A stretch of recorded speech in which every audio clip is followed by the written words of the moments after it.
Okay, magluluto tayo ng pork belly. Unahin natin igisa ang sibuyas. Isunod natin ang bawang. Isang buong bawang tobi. Ilalagay na natin ang pork belly to 2 kilo. Maglalagay tayo ng pamintang durog, konti lang, tapos konting asin din.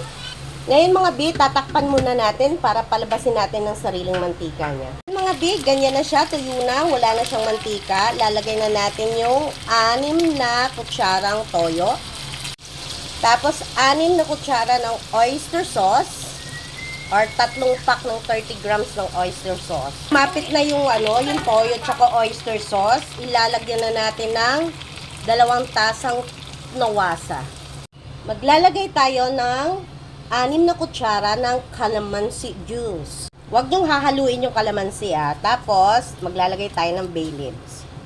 Yan. Ngayon, tatakpan muna natin hanggang matuyo siya. Palutuin, lumambot yung pork belly.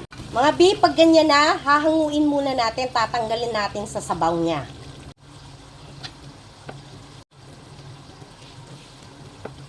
Ngayon, ibabalik natin yung pork belly. Patutuyuin lang natin yung sauce na ganito para siyang piniprito, para kumapit yung lasa doon sa belly, sa pork belly. Okay na siya, tuyot na.